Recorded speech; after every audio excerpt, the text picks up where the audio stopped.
Hi, welcome to this video where in each episode a special guest will share with me their top 5 games of all time.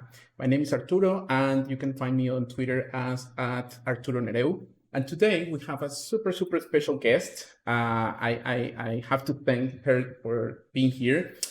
She is one of those, I would say like rock stars that make sure that other rock stars are successful and are recognized for what they do. Today we have Elena. How are you, Elena? Thank you for being here. Thank you so much for having me, Arturo. Awesome, thank you. Again, thank you very much for your time. I know like you're super busy, but it's always great chatting with you. And the first thing that I would like to ask you is, what do you do right now? Where do you work at? Sure. So at the moment, I guess you and I are co-workers, right? Yeah. We work on the same team here at Unity, and I look after community creators mainly. I guess in the most commonly used term, you would call those folks influencers, right? But internally and externally at Unity, I think we like to refer to those community creators as insiders. So that's usually folks like Brackies, the Blackthorn Prot, Saiku, and so many other really talented content creators that actually spend their time creating amazing content to help the community up level their Unity skills, or in some cases just getting started with Unity. Okay. Yeah, that's amazing, and probably many people know those names, right? Like they're like super famous people. So yeah, we work together at Unity, and maybe you want to tell us a bit about what you did in the past, like previously. Yeah. Where were you working at? So I got into, I guess I would chuck Unity into the category of tech companies, right? We're a software company, but sort of in the world of technology. Yeah. I got into tech kind of by accident in 2013. I graduated with a degree in marketing, the graduate degree in marketing, and minored in finances. And I realized that I didn't really want to do finances. Okay. So I got a job in marketing and moved to New York City. At the time, I lived in Florida, and I was just really excited to get out and live in New York City, big and exciting, fast-paced place. And then one thing led to another. I ended up starting working for a company at the time that was running DSP ads and doing user acquisition for mobile game developers as well as mobile apps, right? So I started out just using some of my, SPSS analysis skills and marketing skills, with a first position in tech being, I was doing user acquisition. And one thing led to another. I sort of started using some of those, I call them guerrilla marketing skills, to pitch a few things to my manager at a time. And I started working with YouTubers and streamers a lot. And by 2014, I got myself into the esports. I guess at the time it was really brand new, but mainly just streamer and YouTuber space.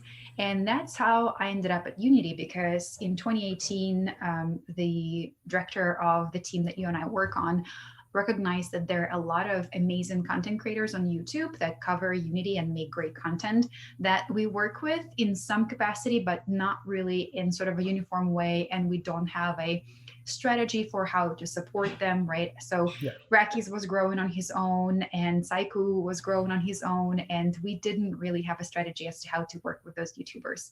So that's how I came on board. And in between, I sort of dabbled in having my own YouTube channel covering video games. I was doing live streams, playing games for a living for a moment, which was my mother's biggest nightmare. I did a bit of beta testing for Facebook Gaming when they launched FB.gg, and then I ended up at Unity. Awesome. That's a great story, and I guess it's exciting to hear that even when you went to school for something that is kind of related, right? Because what we're part of the marketing team, so it's marketing at the end, but it was marketing, not for games, and you end up on the games world. So it's great. I always tell people like no matter in which part of the of science or whatever you are right now, you can make it into video games. There's always the need for having programmers, but also artists, but also people from marketing and legal and all those things. So Yes. it's very exciting. Now the next question is, what's the first, or do you remember when we met? I think we mentioned this a couple of weeks ago. We were talking about Yeah, something. I actually think that the first time you and I met was in Berlin. I Yes. believe Yeah. that was at Unite Berlin. Yeah. It's actually really strange because for my last three jobs, my first day on the job was at a really large event.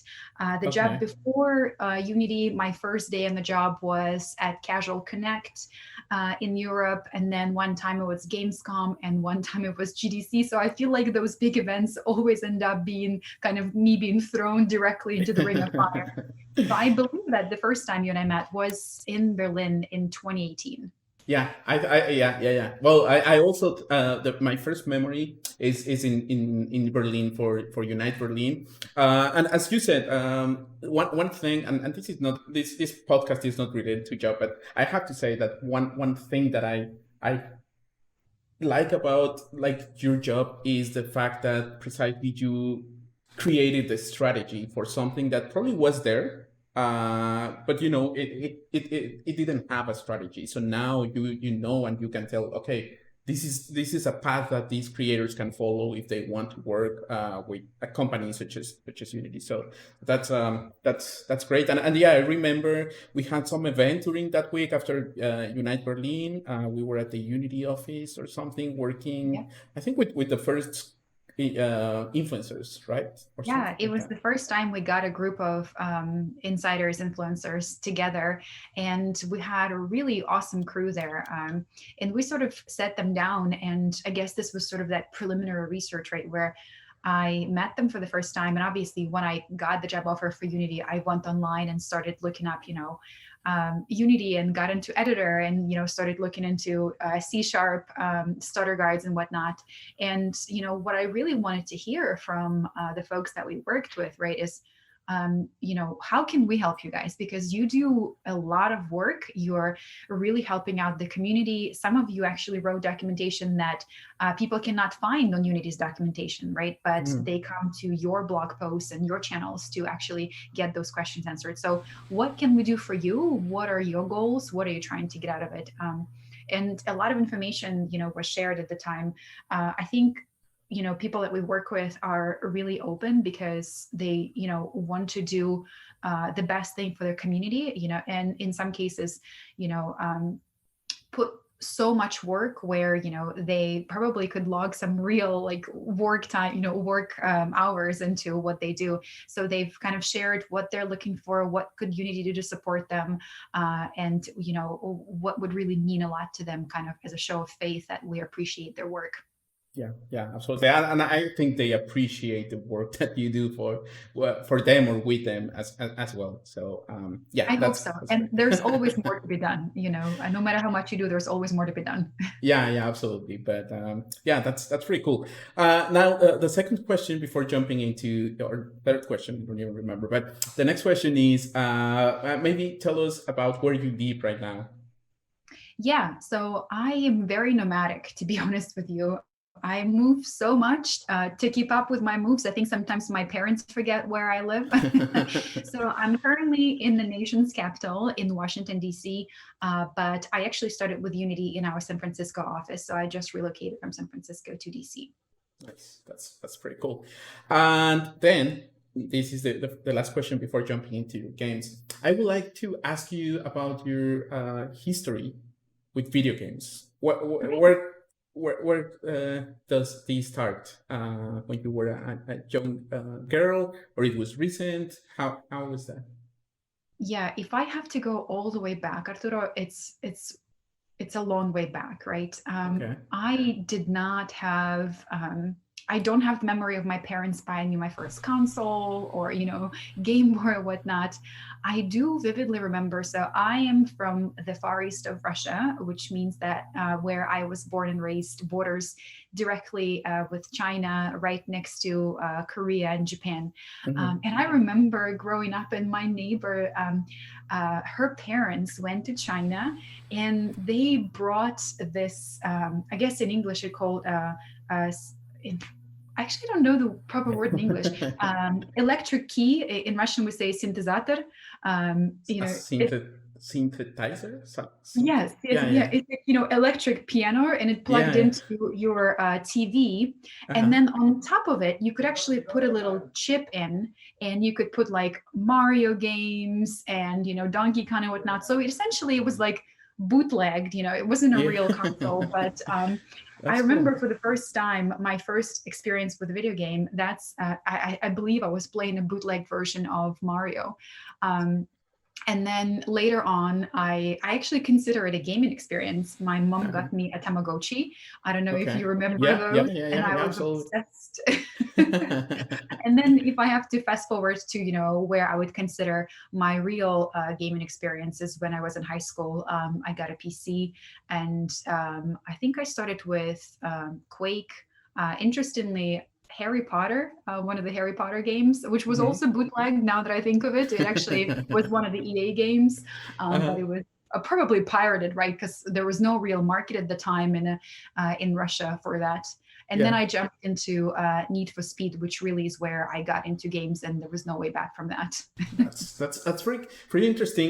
First, the fact about the bootleg or piracy scene, because Yeah, this is the ninth video that I've done, and everybody who's not from the United States mentioned that, yeah, I had to buy pirate copies of the games yeah, because there was no other way, or because it was too expensive, or things like that. And some of us now, of course, we try not to, or we don't buy pirate games, right? But back in the days, it was like hard. Even if you wanted, there was some time where you couldn't get a specific game. So it's interesting how in many places of the world we all share the same stories about having to buy these bootleg it's true. I think versions. it's part of the experience, right? I think when I was growing up, this was after Soviet Union's collapse. We had no real economic relationships with the Western world where these games were coming from, right? Mhm. So when the internet became a thing, I think a lot of these things, unfortunately, were pirated, which is nothing to at all kind of, you want to condemn that, right? But the reality is that in a lot of parts of the world, that's kind of how we had those first experiences with games.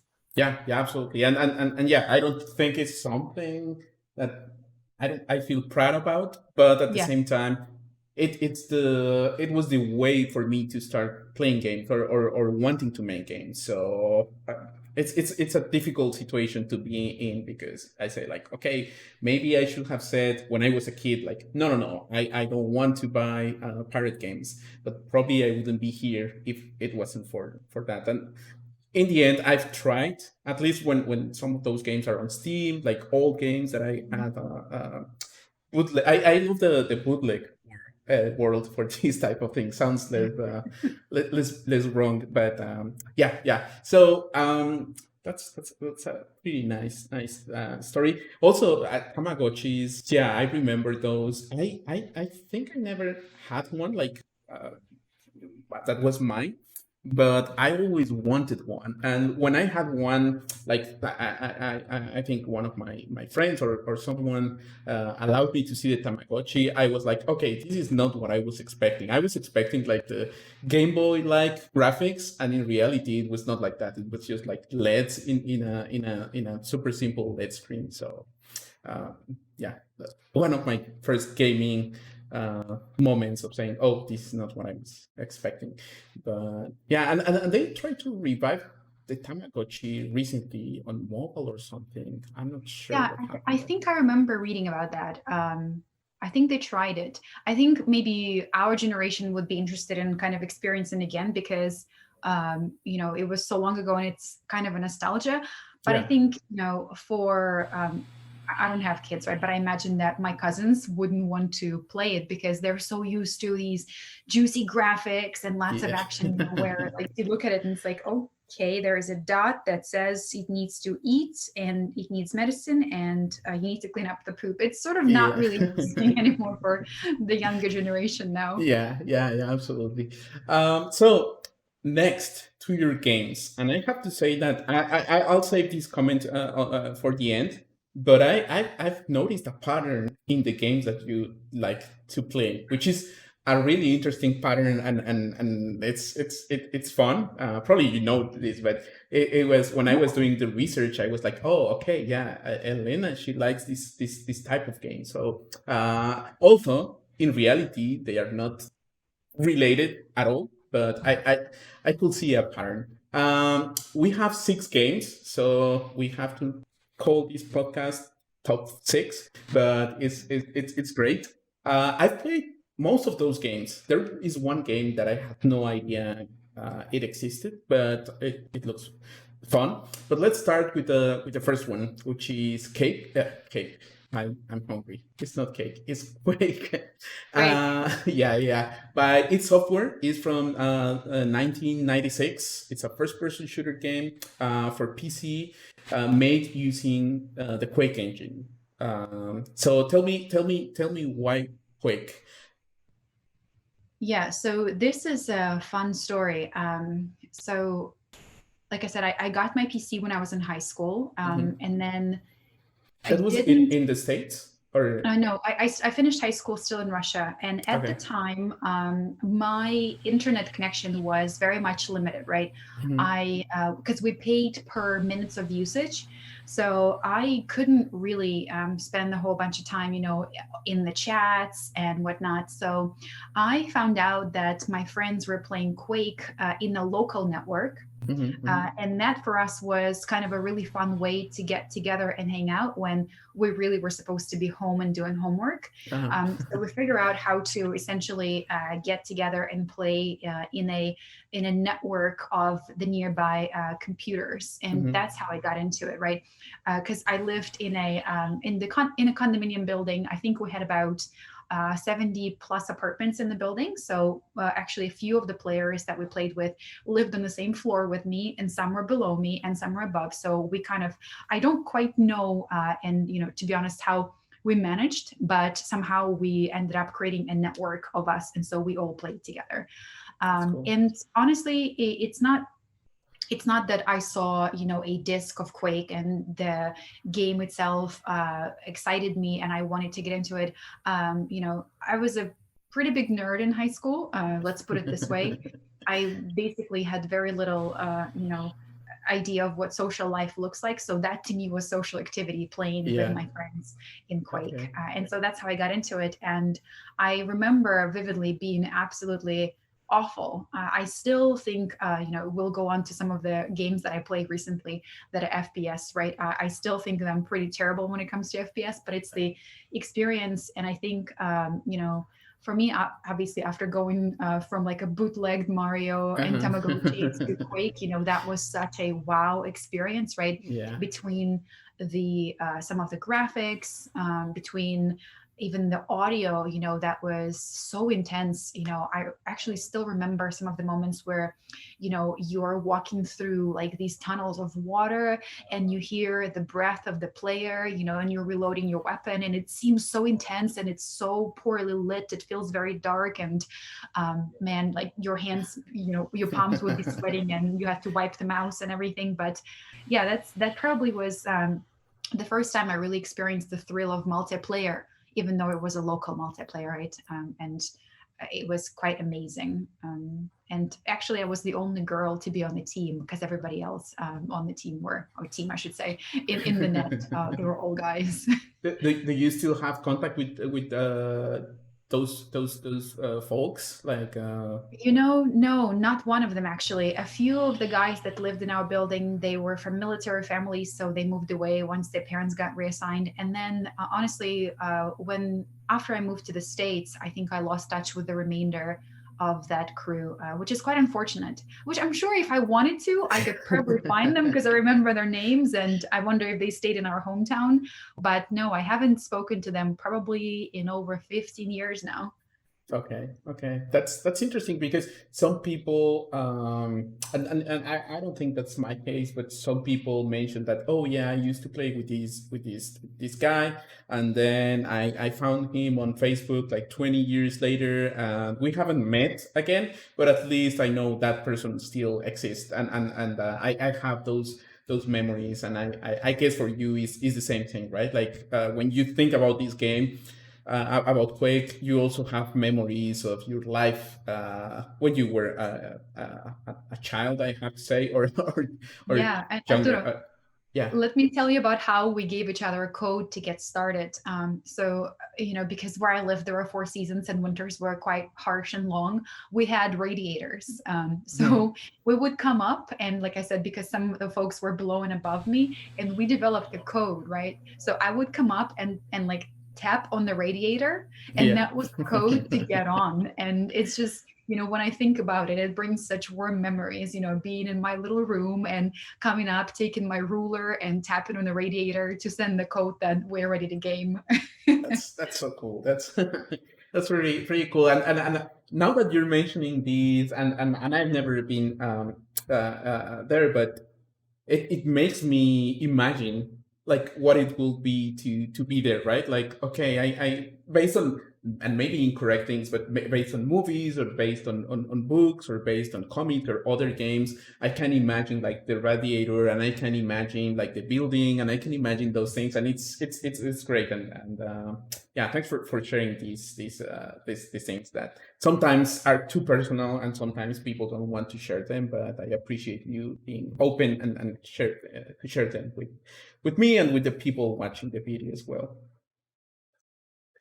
Okay, so and a question related to Quake. Did you keep playing, or you mentioned that you probably are not great at first person shooters, but do you still play something from this genre in particular, or you don't anymore, like Halos or Call of Duties, all for those shooters?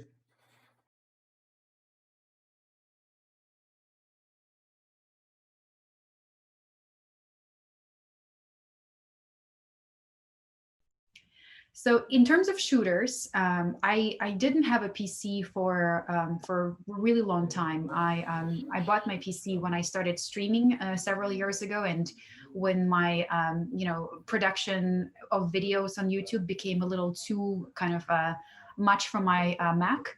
Hmm. So I did get into a few. I never played Halo. I never played Call of Duty online, on PC. I did get into, I guess, more recently, right? When PUBG came out, I did get into PUBG, both on mobile and on PC. But admittedly, I think I actually stuck to mobile quite a bit more because, as you know, with our jobs, we travel a lot. Yeah, We're on yeah. the go all the time. So I never wanted to kind of miss the new map release or new weapon and whatnot. So I stuck to mobile. Yeah, yeah, no, and I also think that's probably related to our job, but sometimes I think it's also related to a moment in your life, right? Like I stopped playing console game for a couple of years because I was traveling, or because my friends were not playing on console anymore, so they were playing on mobile, and I was like, oh, I want to play with them, so I'm gonna play there. So yeah, to me, and I'm probably similar to you, is like it depends on the time. Like probably now we will go back to playing on PCs or playing on consoles and things like that because we have to be home. But yeah, yeah, totally get that. Now, let's go to the next game, which is a game that I remember playing, but not at my house, but at some friend's house. I don't quite remember where, but I have memories of just sharing the controller around, or the gamepad around, and playing, and where we were just talking, which is Need for Speed. You mentioned that it was Need for Speed Underground by Electronic Arts. This was released in 2003. So it's 17 years ago. It's quite some time ago. It's a racing game in essentially, although it's not like a Formula One type of racing, right? It's more like a street racing game for PlayStation 2, GameCube, Xbox, and PC. I read that there were also versions for Game Boy and other consoles, but yeah, this is the one that I did some research on. So you like racing? You like cars? It appears that I do. I also did not know that. So this game I got into because of my, a first boyfriend, I should say, Uh-huh. right? He was very much into cars, car design, wanted to, work for Japanese car manufacturers. As I mentioned, because of our proximity to Japan, actually majority of the cars in our market were Japanese made. Mhm. And the game came out, and I remember coming over and watching him play with his friends. And again, this is a next step up in terms of the visuals, right? From Quake, where everything is so bright and there are all these beautiful cars, some of which I've seen in the streets, Uh-huh. in my hometown, some of which we've only ever seen on TV. And you have a chance to, you know, modify them and put the skirts and the spoilers and the low profile tires and all that stuff. And I don't really know how it happened, but if I remember correctly, I think he needed to play a game. He was playing a game and he needed to step away, and he asked me to step in for him. And I don't think I wanted, this was on PC, and Uh-huh. I don't think I wanted to ever get out of the chair ever again. And then I got a copy of that myself. And I stuck with Need for Speed. So this was Underground, and then I played the Carbon Edition, and then that's when I, start kind of getting into my studies more heavily. So I stepped with it. But definitely in terms of, I still run to the soundtrack from Need for Speed Underground. It's still on my iPad, and so when I do running or exercises, I certainly have some of my favorites. Between the Born Too Slow to, it's just such an iconic game, and Yeah. Yeah. to me that really is what got me into cars. Right, I think the concept of driving the manual car is what I first saw when I was playing Need for Speed, and then years later I ended up actually driving a manual myself in real life. Yeah, I also like the Need for Speed series, and recently they launched the Need for Speed Heat. I remember that's the latest Yeah, game, and it's always just fun to play. You know, it's at least to me, it's not like stressful to play as other like more hardcore simulators. yeah. This is just like fun to play, and you can. It's kind of realistic, but at the same time, is not necessarily too realistic. So you can still do things. You can crash with cars and still be able to continue racing. So you mentioned the music in Need for Speed. I think Electronic Arts in general for all these games like FIFA's and NBA's and all and Need for Speed, they pay a lot of attention in the music, in the soundtrack. And now maybe a bit unrelated question, but did you are you a big like uh, how do you call people that love music so much? Like Music junkie. yeah, are you a music junkie? Um, you know, I would say that when it comes to anything experiences related, between playing video games, I would even say movies, right? Hmm. Hmm. Music always matters a lot to me. I think it has an incredible ability to change the feeling of the scene, right? Uh, and so I always appreciated, I mean, obviously EA being a AAA company, right? Yeah. They can, they have the luxury of being really thoughtful about all the songs and licensing of all those platinum artists that actually had their songs be part of the game. But even playing indie games, I will say music matters a lot to me. And I wouldn't really call myself a music junkie. I have a very interesting taste in music, Hmm. but I think when I look at the game, the sound design and the music and soundtracks that come with games and any other experiences is really important to me. It just sets the scene and really either kind of gives you that warm fuzzy feeling that you get 10 years later when you hear the soundtrack, right? And you remember playing that scene, playing that level, right? So to me, it's super important. That's very interesting to hear, because yeah, so from what I understand, you kind of like relate that the music or the songs to a particular experience that you had with a game or with a movie and those kind of things, and I can imagine that your playlists are titled are full of soundtracks from games or soundtracks from movies and those kind of things, which is it's interesting because there's people who they say I love music, I just like the music, and I think I'm kind of like you on that regard, because for me to enjoy one song or enjoy like a particular piece of music, there has to be an experience or a feeling tied to that particular song. If there's nothing there, then to me it's difficult to appreciate like a song or something like that. So it's interesting, and I've been reading that there's this thing similar to how some people cannot see all the colors or kind of things. There's people who cannot necessarily like appreciate the music the same way other people appreciate music, and I think like appreciating music through experiences, it's a good way for some of us to be able to appreciate the songs and things like that. So you played Quake and Need for Speed on PC. I have to ask you, was it easier to get like a PC in your hometown rather than buying like consoles, or Yeah. it? Okay, okay. So Absolutely. I don't actually, now that I look back at growing up, right?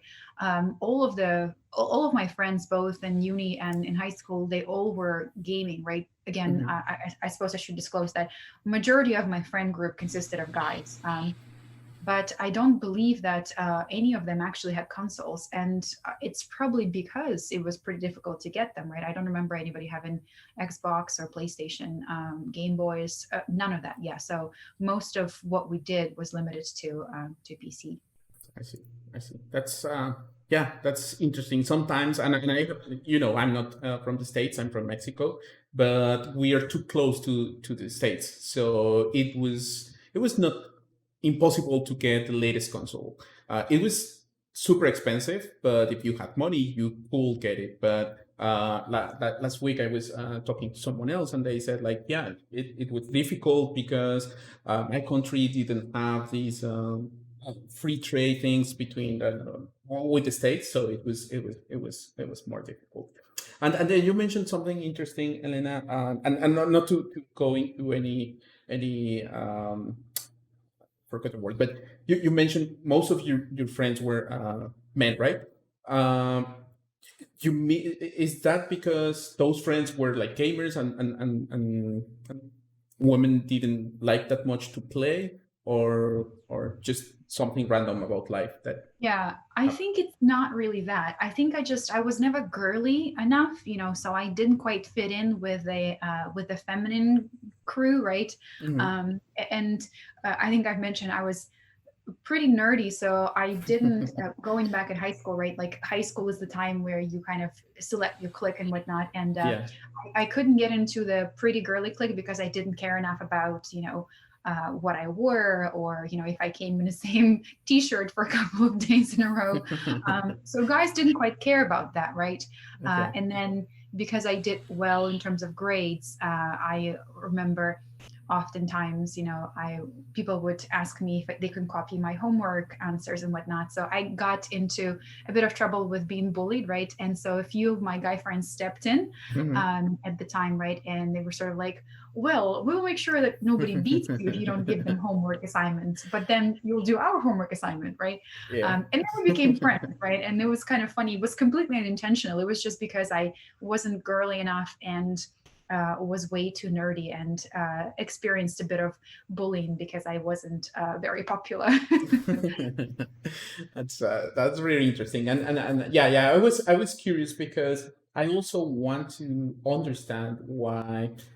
Well, not to understand, but I'm sometimes curious because people say, well, or not people, young girls, right? Like, I don't like games, but sometimes I'm not sure if they don't like games because they don't like games, which is fine, or they don't like games because they feel it's wrong to like games, and I guess I'll never be able to understand that, but I think yeah, it's similar to even like for adults, right? Sometimes you like something, but you feel like, oh no, I shouldn't like this thing, or I shouldn't publicly say that I like this thing because of any cultural reason or whatever. So yeah, I guess my thing is, if you're a kid, you should like whatever you want, right? Like there shouldn't be anything that prevents you from liking anything. Maybe the same for adults, but when you're an adult, there are others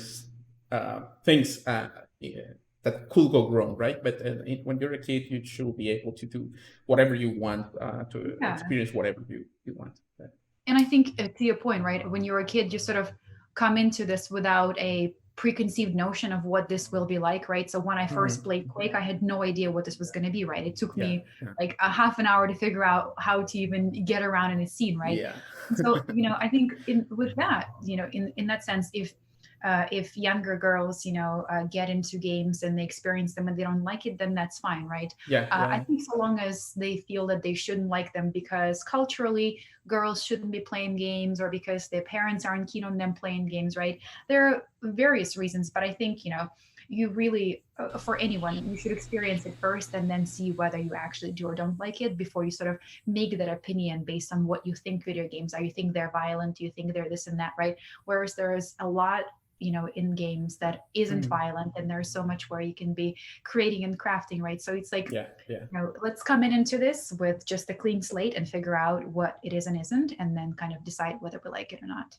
Yeah, yeah, and absolutely, and there are many stories of people who work in the games industry who says like, I used to play a lot of games. My parents supported me a lot on being a gamer, and I'm here now, and what if they were not supporting that person? Maybe their life wouldn't be as cool as it is now. So yeah, that's interesting. And I don't think we have an answer or whatever. It's just interesting to know that. Okay, let's go to your next games. Both games. I'm gonna kind of like, well, no. Let's talk about them separately because they're different. I was just going to say let's mix them because they are by the same developer, but it doesn't make sense. So the next game is Brawl Stars by Supercell from 2017, which is 3 years ago. I thought it was older, to be honest. It feels like it's been around for forever. It's a mobile game. I thought also, and this is something that recently blew my mind, that they were using Unity, but they are not using Unity. They use their custom C++ engine. They have their own custom tech for the backend. But I'm curious. Oh well, this is a battle royale, right? A battle royale type of game, multiplayer as well. Tell me a bit about Brawl Stars, Ellen. So Brawl Stars, you are right in a sense that Brawl Stars maybe has been around for a little bit longer. I think they were in the beta for a little bit, right? Because Supercell is an interesting company where they are so famous for producing some of the best games, right? And some of the most grossing games too. Yeah, So yeah, they also are famous for killing games that were great, right? But they were not great enough for their standard, right? So I think this is there. So they had Heyday, Clash of Clans, Boom Beach, and I think Brawl Stars was their fourth commercial game that got launched and didn't actually get killed after a while, right? So hmm I got into Brawl Stars because I think I played all of Supercell's games. I uh-huh. played Heyday, Clash of Clans. I played Boom Beach, and I really got into Supercell's games through Boom Beach. I played it a lot. I ended up having a YouTube channel covering Boom Beach, and they invited me to test out Brawl Stars when it was still in closed beta. hmm And that was the first time. that I played a battle royale on mobile, right? And I just was immediately drawn in, right? I think most of the maps there is 3 versus 3. There are a few maps where it's one, V10 or V9, right? Because it's 10 people total. And the game, it doesn't have any sort of realistic characters. Most of the characters are made up. You have a variety of characters to choose from. They're mythics, legendary, and I suppose regular characters. I don't quite know. Yeah. Yeah, a Yeah, regular. yeah, yeah. And so I play that game, and I have like a love-hate relationship with this right now, because I don't have one legendary brawler that I really want. Uh-huh. And I have two accounts, and this is true story. One is the free-to-play, because I always want to see how far can you take this as a free-to-play player. Yeah. When I had a YouTube channel playing video games, a lot of my viewers came from countries, in Indian subcontinent and Southeast Asia, Latin America, Eastern Europe, and whatnot, where there really isn't as much of a culture of linking your credit or debit card to your account, so you can just get currency in game right and left, right? So I always wanted to kind of have the free-to-play account and show players how you can get far in a game by being FTP, right? And having an account where I actually drop cash every once in a while and I get the currency. So on my free to play account, I have yet to get this legendary character, and that is actually the one where I am super far into the game. I think right now I'm pushing 10,000 trophies there. And yeah, this is definitely the game that I play the most right now. And through Supercell games is what really helped me to create a really amazing community around me. I have met people who I've been friends with since 2013. I've gone to their weddings.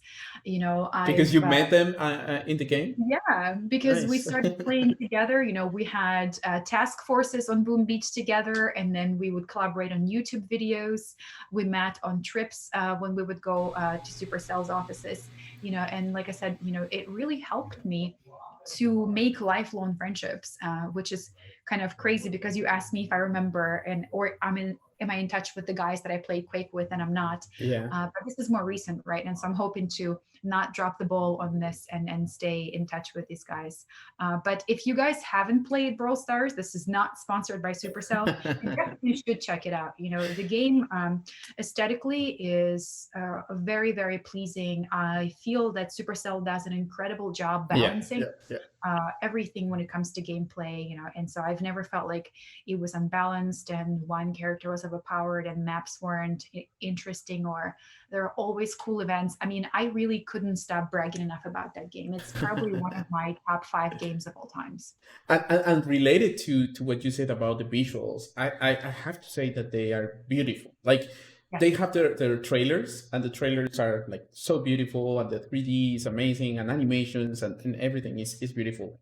But in-game graphics as well are beautiful. And I think they have this sweet spot of, okay, this game is like cartoony in style, but the gameplay is also cartoony, so we don't have to worry about certain things, and we can go crazy with other like explosions or having more elements there.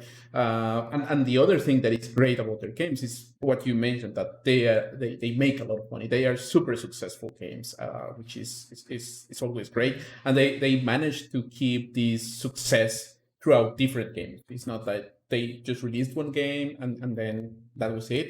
It's like they keep these games alive, and this is another shift in the industry. Not, I wouldn't say recent, but that these games are more like platforms, right? Like it's not something that you play and forget. It's something that you keep playing for years. And even if you don't play that game anymore, they have other games that are part of that ecosystem, that are part of the platform, and you just go as a player from one game to the other game, which is great. And you make this relationship with the game itself, right? Like you feel part of that the game is part of your life, and in your case, it was part of your professional life, part of your personal life. So it's pretty interesting. And then the next game, which is by Supercell as well, another super successful game from 2016. So this one actually was before Brawl Stars. Also for mobile devices.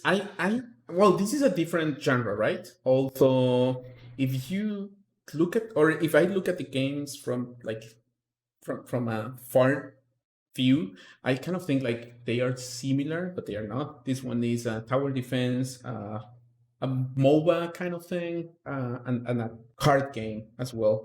Also looks amazing. It's so beautiful. Then the question is, why also Clash Royale? And you're the first person that selects two games from the same developer, which is great. But yeah, I'm just curious why Clash Royale. What do you like about Clash Royale?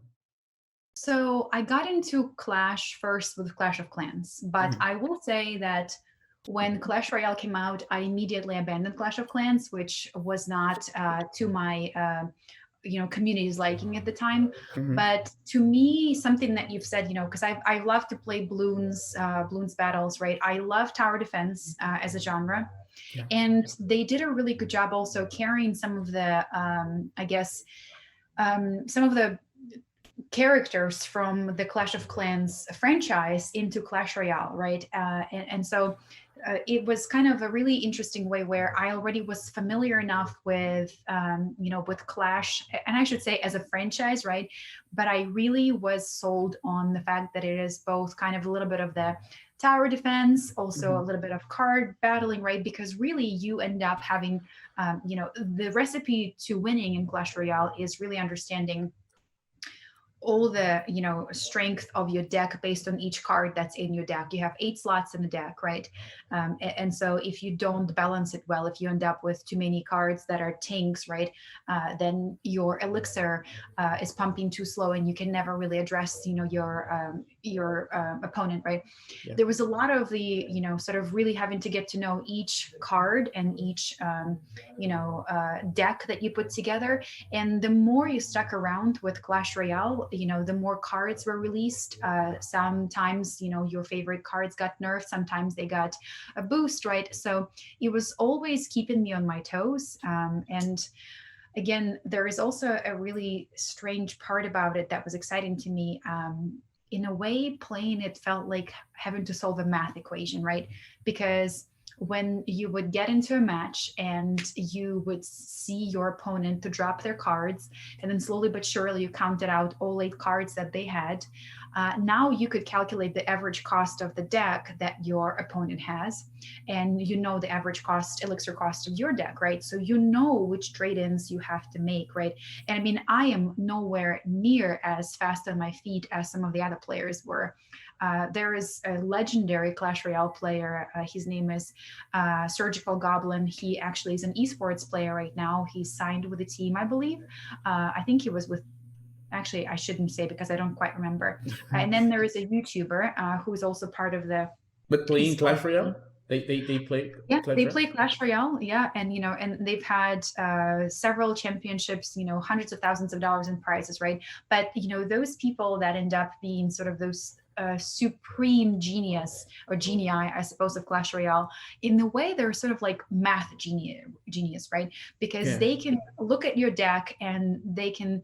When you drop your card, they know how much elixir you have left. They know how to really get on your weak side based on whether or not you've been smart with your elixir and how you play in your deck. So the game really has so many combinations of how you can play it that once you get into it, it's almost impossible to get out. It really is just one of those things that sucks you in, and that's what Supercell does so well, right?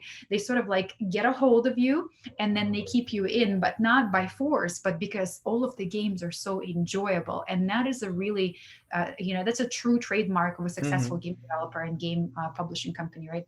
Yeah, yeah, it's great listening to you talking so passionate about the game, about how complex the game is, because some people when we think about mobile games, or not, maybe not anymore, but some type of players, when they think about mobile games, they think about super casual stuff that is for certain type of demographics, right? But that doesn't care about like hardcore gameplay mechanics, about investing a lot of time, investing a lot of money. And in reality, there are games that they Clash Royale doesn't look, at least if you take a look at the trailer, it's like, okay, this is probably a super simple game, and then you actually realize like, no, this is not simple. This is actually a complex game that even if you don't invest all this time in having a strategy, you can still have fun with it, right? As a I guess as like a casual player.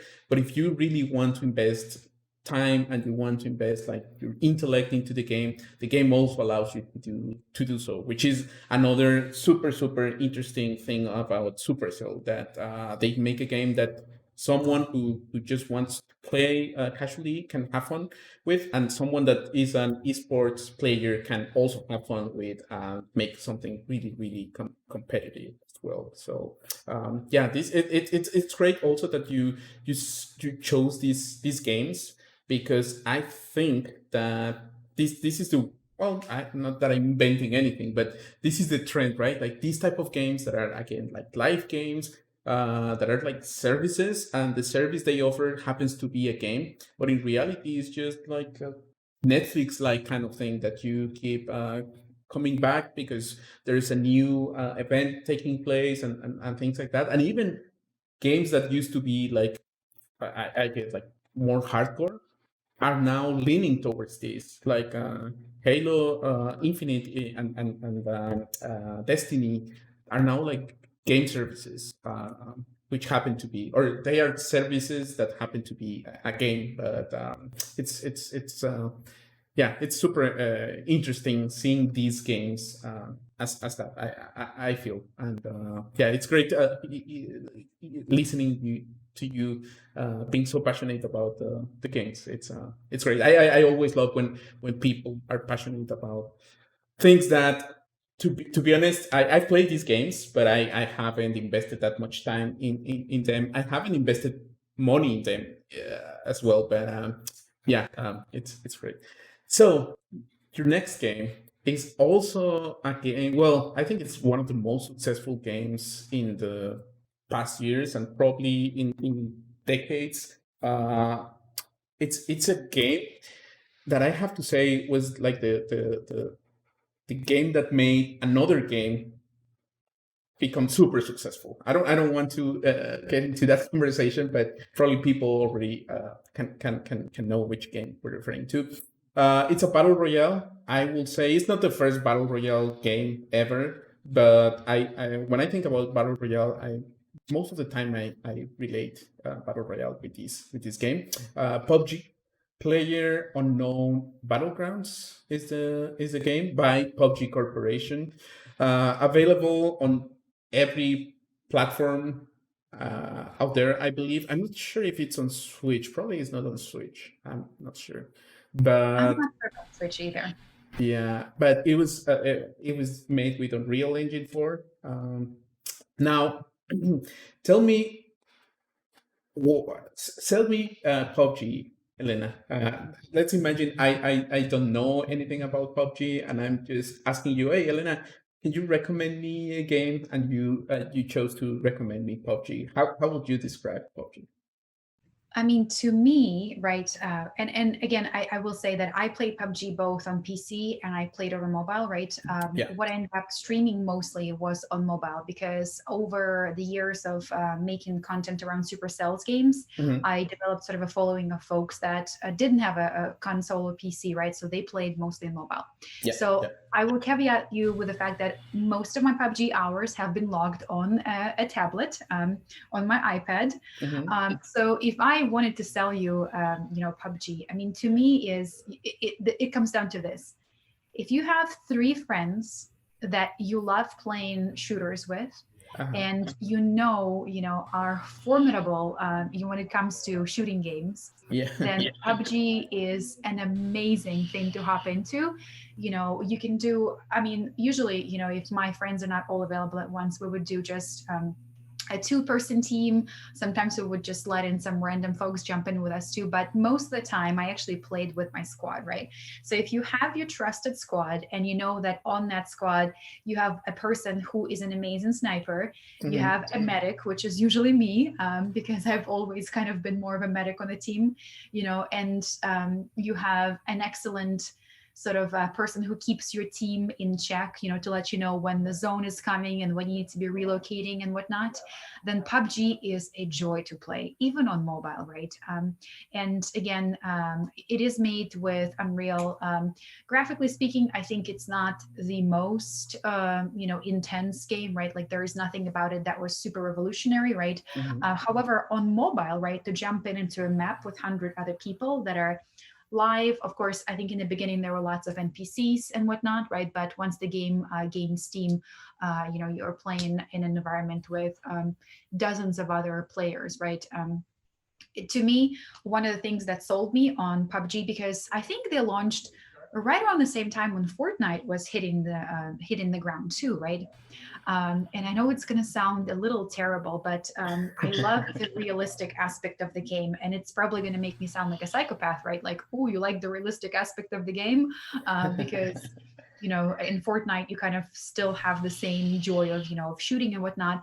But I also wasn't into building, right? Like the aspect of having to craft and build in Fortnite, it wasn't for me. And so I wanted to just have a straight up, here's your map, here is your squad, and you jump off and you land in whatever location, right? And you get started, right, with nothing on you other than your outfit, which in the beginning in PUBG is nothing but a pair of tidy whities and socks, I think. So to me, that's really all to it, right? Get yourself a team, and if you love shooters and you love realistic shooters, the aspects of weapons is really cool too. I will watch, TV with my family and friends now, and I'm like, ooh, that's an Uzi, that's an AK-47, or that's a Car 98, and people are like, that's an imaginary thing. I'm like, no, some of those are actually real guns that are in the game too, which was an exciting factor too, because in a way it provided for some historical knowledge too, because a new weapon comes out, you want to learn more about it. When Tommy gun became a thing in game, I went ahead and started reading about Tommy gun, and I actually found out that Tommy gun was a super popular weapon amongst Italian mobsters in New York when the mob scene was really, wild. And so it's just sort of like, in a way, a bit educational, but really, it's the graphics that got me in. Do you think the experience will have been the same if instead of playing with this uh, set of people that you play with, you will have jumped there and play with random people, or do you think that part of the core experience for you is being in contact with your friends or with your team?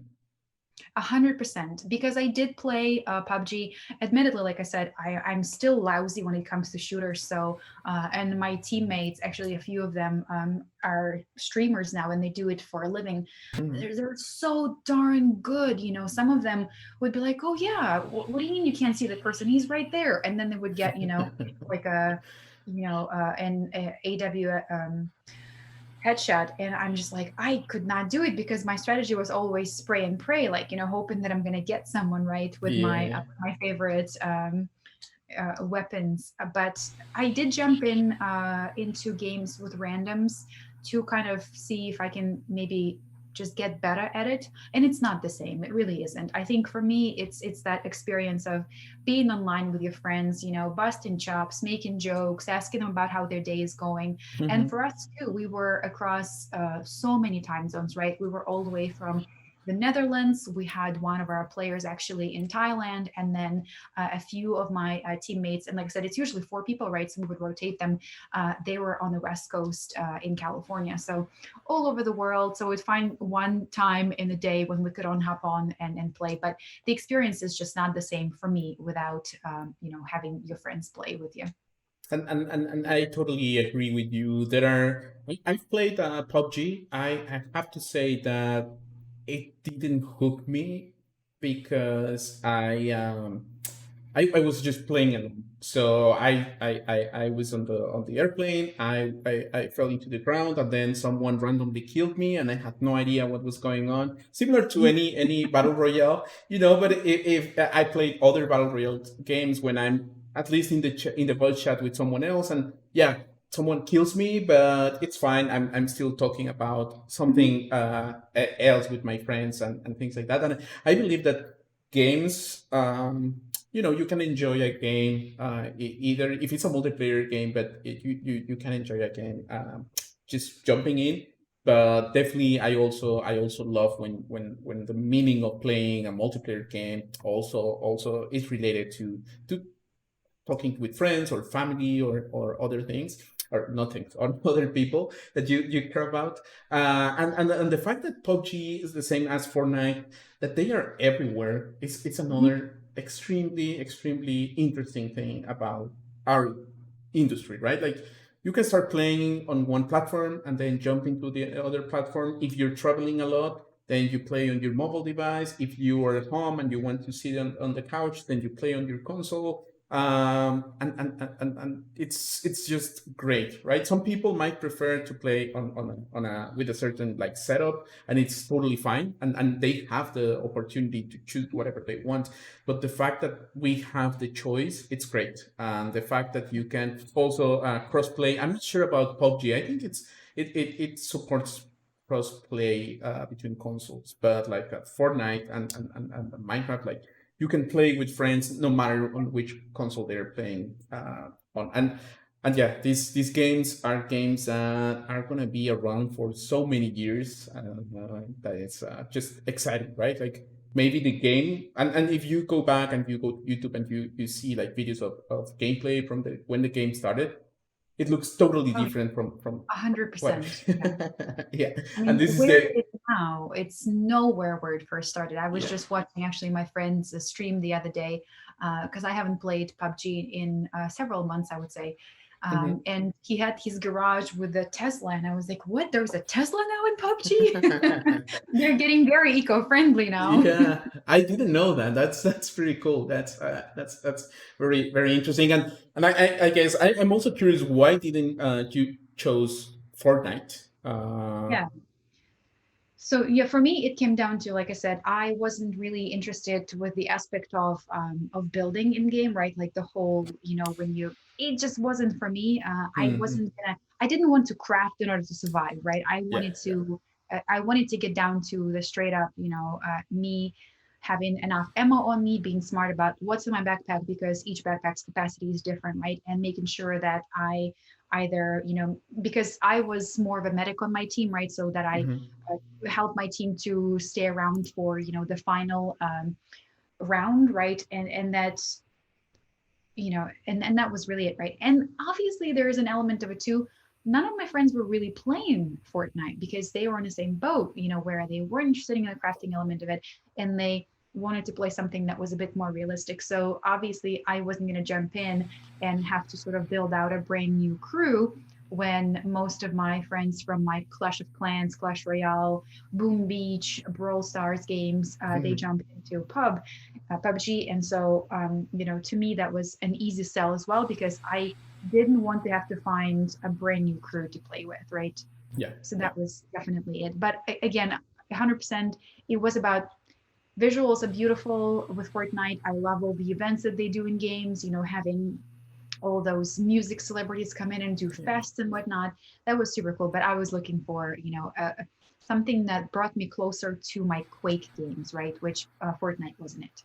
Yeah. No, no, no. Totally, makes sense. I I don't know. I played a bit of both games. I have to say that I'm not a big fan of either. I mean, as a gamer, as a person, I think like both games are like a huge achievement, but I don't really play them that much.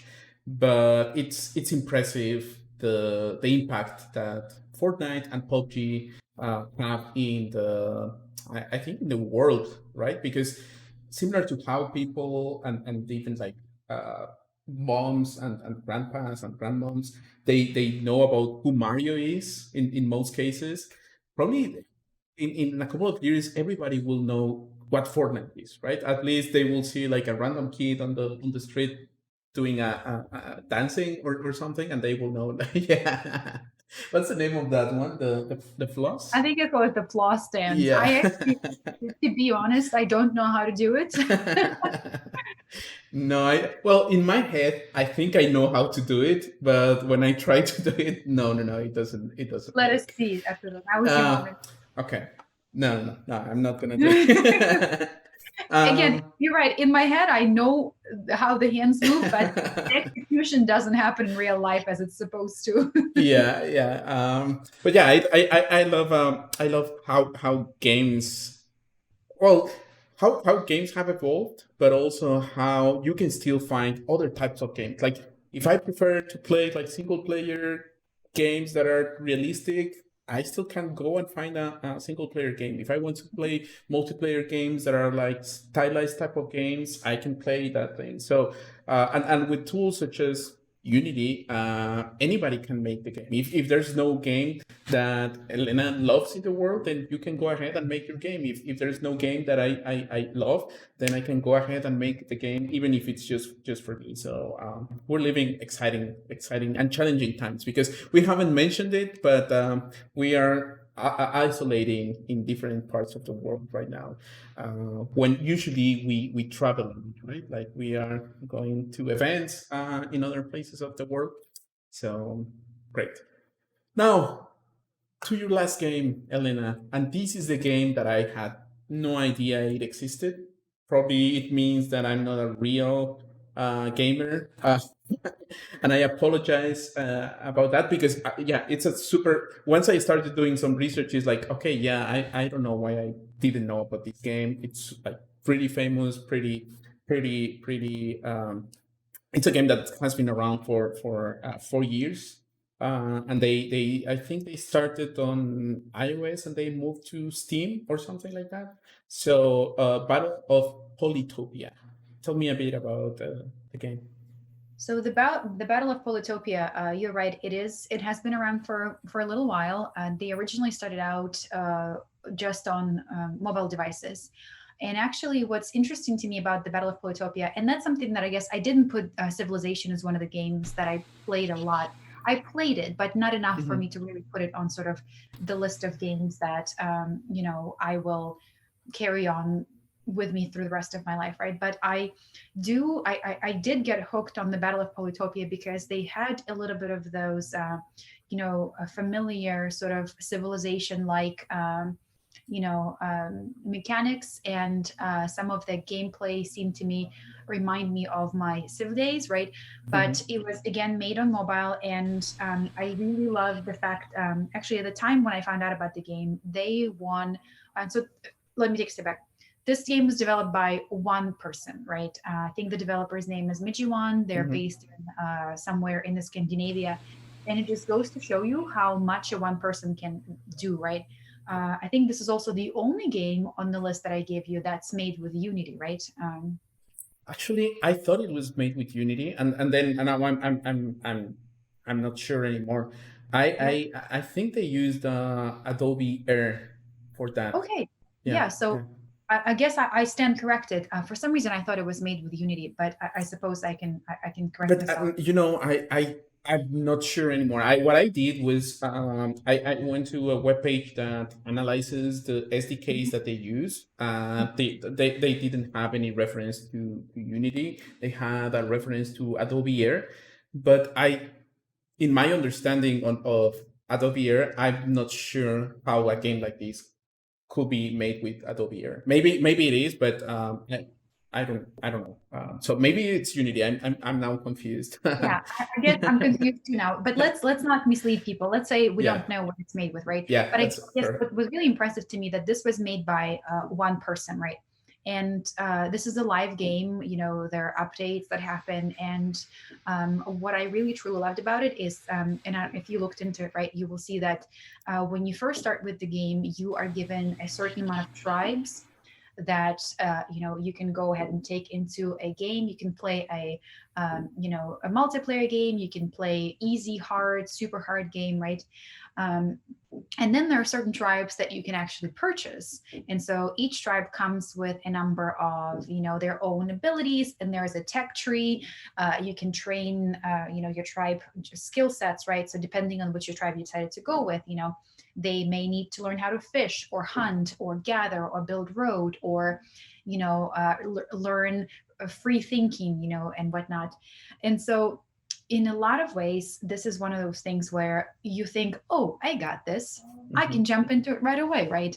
And then you do jump into it and you realize that actually it takes a lot of, calculation and thinking how to spend all of your, I suppose, stars are the currency in game, how to spend your currency to best, advance yourself towards the opponent and whatnot. So the game seems seemingly easy when you first start out, and then you realize how much complexity there is in it. And it's that complexity that I love, because I actually just played a session of it last night. I haven't played with that particular tribe in a while, and you sort of forget which tech tree abilities you should go for first and what your strategy is, right?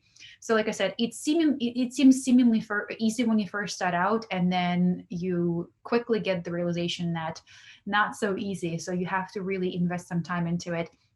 And to me, that's an element of a successful game. If I am hooked enough to want to figure out, why should I start with, this tribe versus that tribe, that to me is a successful game. And I guess looking at it right now, I am still in the middle of one of my games. I will tell you this, right? I've played this game for over 2 years. And I've spent currency in it to buy premium tribes, right? And You mean like actual money? yeah, actual cash, yeah. Okay. So because I don't know if there are ads and I just haven't figured it out. I don't believe they actually monetize through ads. So the monetization is by purchasing the tribes that are locked. And so again, with so many games available in the asset store, on Steam, Yeah. on consoles, right? This happens to me. Sorry to interrupt you, Elena. You said the asset store, and I keep Oh yeah, referring to the App Store sorry, as Apple's store, right? And the Google Play Store, right? Whenever yeah. you find a game that makes you want to go in and purchase something within it, that you probably found something that you'll hold on for a little bit, because again, there are so many free to play games right now, and to me, again, the mechanics of the game were very well thought out. And then there's an aspect too where the developer of the game actually has really cool merch. So I remember seeing on their Twitter page things like T-shirts to wear to show off your favorite tribe and whatnot. And it's kind of cool to see how something that ends on your mobile device can be brought into real world, right? Like they had 3D puzzles where you can buy the puzzle and put together the kind of the avatar of the tribe that you like to play and whatnot. So I thought that the developer put really a lot of effort into the game. That's that, again, similar to the conversation we were having before about Brawl Stars. I can see that you actually invest a lot of your time and your mind into these games. Like when you're mentioning that you have to make these strategies and you have to go either with one tribe or the other, or try multiple approaches. It's just exciting to hear that.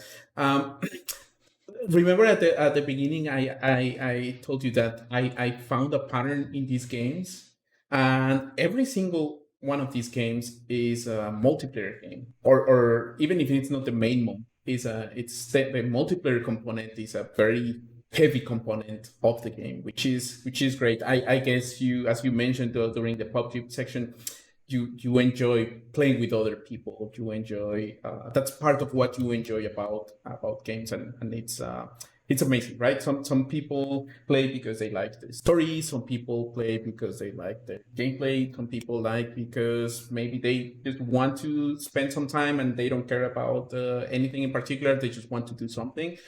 In this case, I think two things that I can see is that the multiplayer component and also the fact that you like the yeah, to invest and make strategies around the gameplay, right? Because none of these games, I will say, like is a game where you can just jump into it and say like, yeah, I don't have to think a lot about what I'm gonna do. It's just like, okay, I'm gonna jump into these games and I have to invest some time because I want to understand how everything works, which is great. And do you think that playing these type of games or playing especially in the kind of like strategy games, they have shaped you as a person or as a professional to be, I don't know, like to try to strategize more or to pay attention to more things rather than just a couple of things? Or There's one thing that I will say playing these games helped me in my real world with. I okay. am an extremely competitive person, unfortunately. And I don't know if it comes from, being raised the way that I was raised or, doing sports when I was a kid. But a competitive aspect of me in games was something that I had to kind of deal with, right? Especially when you start playing something as complex as, Clash Royale, where you have to know all the cards and really come up with your deck strategy and whatnot. In all of these games, you need to learn quite a bit, right? There's a learning curve that you need to get over, right? And losing always sort of sent me into this massive rage. I mean, massive rages back in the day, right? So I think losing for a while has actually helped me in real life to take the aspect of competition a lot easier Okay. and helped me be less of a sour loser, right? Because growing up in a post-Soviet Russia, we always had a saying, if you're not first, you might as well be last because it doesn't matter, right? My grandparents used to tell me, oh yeah, sure, you came home and you were second best in your class this year. It doesn't matter, you weren't first, right? So I took that element of hard competitiveness into casual gameplay, right? Yeah. And then losing over and over and over and over again and being lousy at aiming in FPS and, games and whatnot helped me to sort of look at the world and say, sometimes you lose and sometimes you win and sometimes you'll come second and that's still winning, right? So that helped me kind of manage some of those real life expectations. And in some cases, I think complexity of these games makes you think of how complex systems are, right? Now that, I work at Unity and I work with people that develop games, right? I think it makes you step away and appreciate how really truly complex things are that may seem on the screen to an end user as such an easy and maybe not thought through experience. Everything from levels to balance in the game to Yeah. sound design and audio engineering to reward systems, all of that, right? You look, step back, and you see how truly complex even smallest of the projects can be. And that helps me also with how I approach projects at work, right? Something that we put on paper and it seems, oh, that's going to be a piece of cake. Then you slowly have to realize that surely it may seem small, but in order to achieve that, it's going to take a certain number of steps and iterations because nothing in life that's really truly good is super easy because it requires lots of work, right? Yeah, yeah. Oh, that's. I agree 100% with all that. I think it's great when we have, and I think I'm also in that boat. When we have these stories about how video games shaped us as professionals, are just as people, in a positive way. It's always great to see that we could take something positive out of something that we love, which is games, and compare that into something that now is our source of income or what we do 8 hours plus a day. So it's always great. Also, I think we're super fortunate of being part of the industry, of being part of a great company, a great team. So yeah, I just wanted to mention that as well. And before wrapping up, Elena, I would like to thank you a lot for your time. Thank you a lot for sharing your stories. Thank you a lot for sharing your games. Thank you a lot for sharing like the I guess in a more personal level, Elena as the person seen throughout the lens of video games. It was super interesting. Thank you so much, Elena. No, thank you for having me. And I think it's interesting, right? How through lens of video games, we get a glimpse at, our life experiences and where we came from and how we came to be Yeah. where we are today. So it's always magical to see how something that may mean so little to somebody outside of the industry, in the end, for us, for the folks that not only love to play games, but also work in the industry, it all comes together and it's just sort of one piece of the puzzle. Absolutely. Absolutely. And where can people find you on the internet if they want to follow you, if they want to, I don't know, play PUBG with you or something? Where can people get in touch with you? Sure. So I'm quite a lot on Twitter. I use my work Twitter mainly. Or by work, I mean my non-gaming Twitter, Okay. and it is at it's Elena Walker, Elena and Walker, just Walker. I answer quite, I think to everyone really, and my DMs are always open. If you're interested in grabbing my username in either Clash Royale, Brawl Stars, or PUBG, please send me a DM and I'll send you my name so we can maybe get into the next match together and hopefully win. Awesome, Elena. Well, thank you so much again for your time. I hope you had fun, and thank you. This was wonderful. Thank you for having me, Arturo. No, thank you. Bye bye. Bye.